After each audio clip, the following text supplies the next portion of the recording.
Okay, here we go. So I'm going to do the left side. Okay, so this is definitely the left side. And the left side says do the prime factorization of 240. Okay, so I don't know why that's moving, but here we go. 240. Think of two factors that give you 240. Okay, remember there's a little trick. 24 and 10. That's 2 and 5. We circle the 5 and we circle the 2. 24 can be broken up into 4 and 6. 4 is 2 and 2. And 6 is 2 and 3. So, since all our bottoms here are prime numbers, we can stop. So 240 is the same thing as 2 times 2 times another 2 times another 2 times 2 times another 2 times 3 times 5, or using exponents we can write 2 to the 4th power times 3 times 5. Okay? Alright, so let's do the next question, which was simplify the expression. Okay, so this is order of operations. Okay, 36 divided by 12 minus 8, and that's in parentheses, plus 2 to the 3rd times 5. Okay, so parentheses comes first, so we'll copy whatever we're not focusing on right now, and inside the parentheses, 12 minus 8 is 4, plus 2 to the 3rd times 5. I'm going to do one operation at a time. Okay. Now on the second line, inside I still have the parentheses in the foreign parentheses, but there's nothing to do there. The 4 is all by itself. So after parentheses comes exponents, and 36 divided by 4 plus 2 to the 3rd is not 2 times 3, but 2 times 2 times 2, which is 8 times 5. Now we have division, addition, and multiplication. Okay, what comes next is multiplication or division, whichever comes first from left to right. So we have division over here and multiplication. You're going to do division first because it came first as you read from left to right. So 36 divided by 4 is 9, plus the 8 times the 5. Okay, we still have a multiplication to do before we do addition. Okay, don't forget that. Oops, let me erase this. Okay, so let me rewrite that. 9 plus the 8 over here. So we're going to do 8 times 5, which is 40. And let me copy the beginning part, which is plus 9. And final answer, 49. Okay. Next question, still in the left column. We have expressed the area in two ways, so let me draw that box. Okay. I don't know why it's moving. Okay, but and you had a 4 over here, and M. Okay. So you had a rectangle that was broken up in two parts. Okay. The point of this is to use the distributive property to find the area of this rectangle and then the area of this rectangle to find the area of the whole rectangle. So remember what we did. It's this with this and this with that. It's the Angry Birds, okay? Birds attacking the pigs. So we have 4 times M. If you want to put that in parentheses, that's fine. Plus parentheses 4 times 6. That's one way of writing that. And then the other way, we can write an and over here. Okay? Let me draw the rectangle here. Pretend the rectangle was one rectangle. Okay? On the top, what's the length over here? Well, the length over here would be the sum. Okay? The addition of m plus 6. Since we don't know what m is, we're just going to leave it as m plus 6. Okay, to find the area of a rectangle is width times length, or 4 times, remember, when you have a parenthesis, that means multiplication, m plus 6. Okay. Next one, it's 8 times 56. It's equivalent to which of the choices? I don't know why it keeps moving. All right, so okay.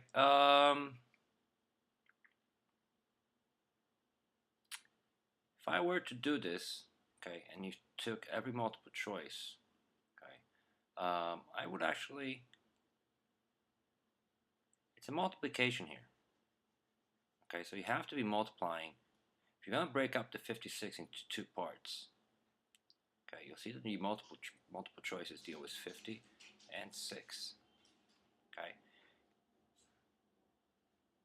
going to have to break it up into two pieces, but still, it's multiplication between them. Okay, you break up 56 into two easier parts or two different numbers that added give you 56, and you multiply each part, and then you add those parts. Okay, so the final answer for that one was C. Okay. 3 to the 5th in expanded form. Okay. Okay, expanded form. You don't have to calculate this or evaluate this. I just want to see this in expanded form, which is 3 times 3 times 3 times 3. The exponent tells you how many times multiply the base by itself, in this case, 5 times. Okay. Where are we? 12. What are the common factors of 24 and 30? Okay, common factors. I didn't ask for the greatest common factor, so you want all the numbers or all the factors that they share. Since the numbers are small, I'm going to list the factors. Okay, 1 and 24, 2 and 12.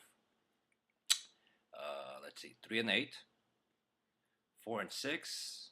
5 doesn't go. 6 already goes, but we already wrote it. So once the factors start repeating, you know you can stop. 30, 1 and 30, 2 and 15,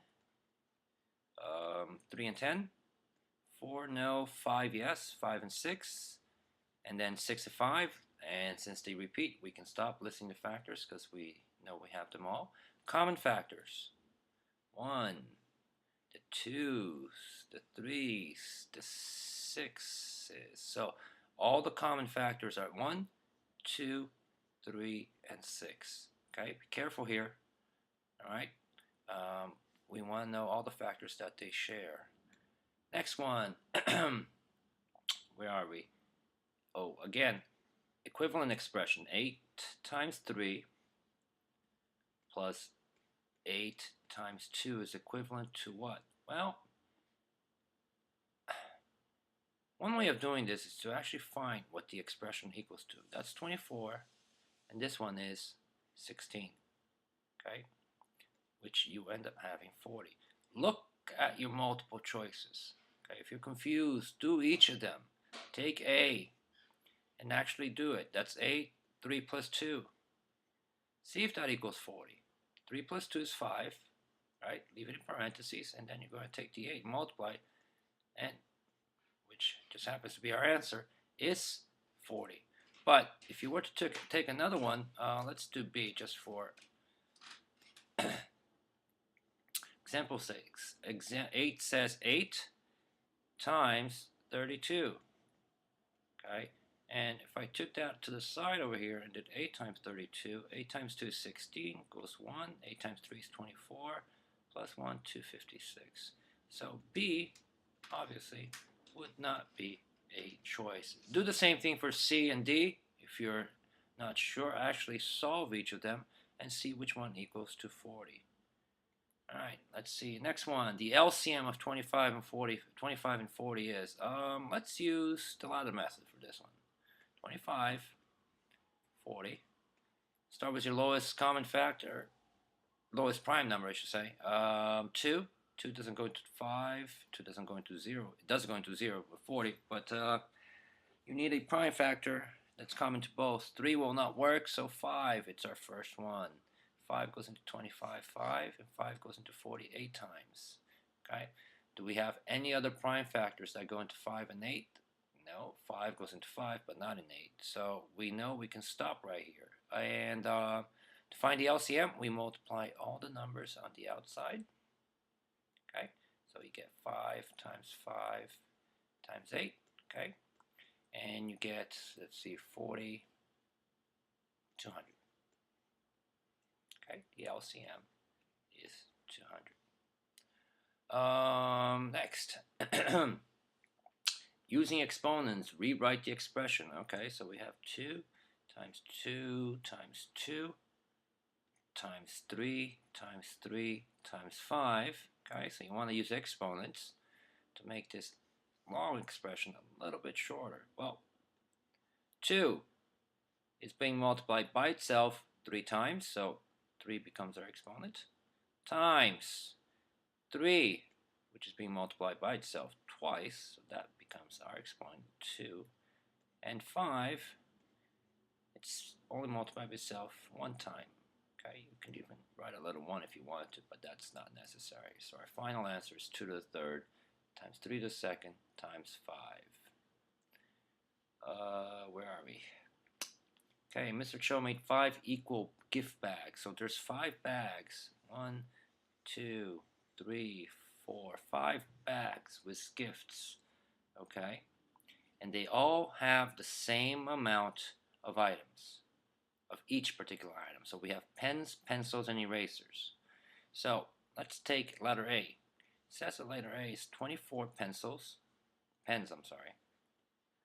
35 pencils, and 15 erasers.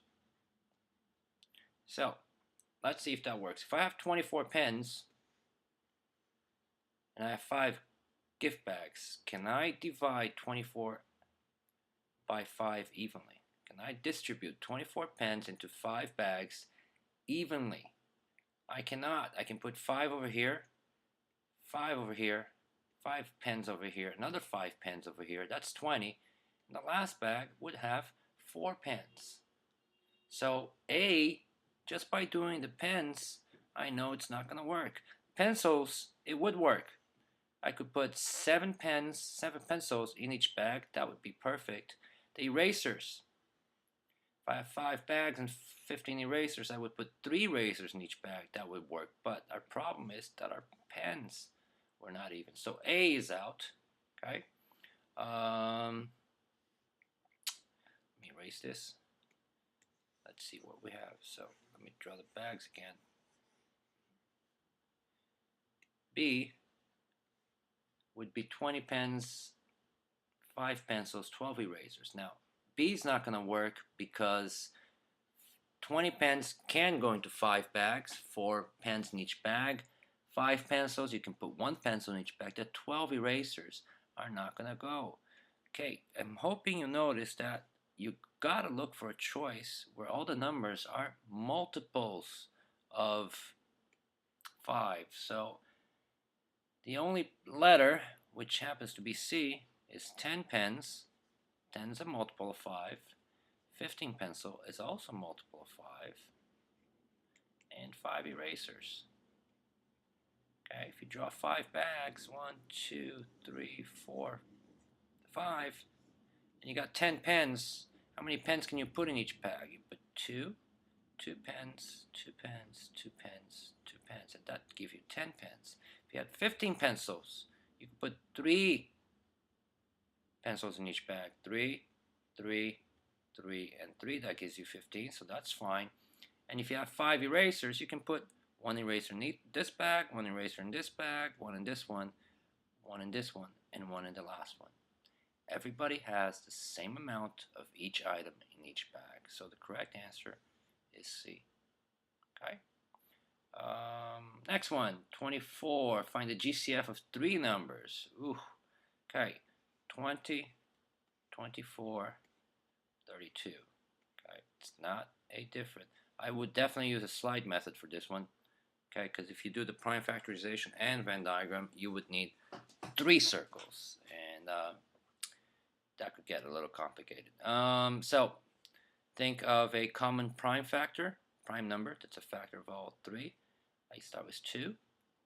Okay, 2 works. They're all even numbers, so 2 goes into all of them. 2 goes into 20 10 times, 24 12, and into 32 16 times. Can I use 2 again? Yes, I can. They're all even again. So 2 goes into 10 5, 2 goes into 12 6 times, and 2 goes into 16 8 times. Can I use 2 again? No, I can't, because 2 will not go into 5, although it goes into 6 and 8. Let's see, 3 will not work. It will work for 6, but not 5 and 8. 5 will work, but won't work for 6 and 8. So we are done. To find the GCF, you multiply the numbers on the side. GCF is 2 times 2, which is 4. Okay. Next one. Larry gave out 15 books. So let me write this down. He got 15 books, 12 notebooks, and 18 binders. So again, he's giving this out as gifts. Okay.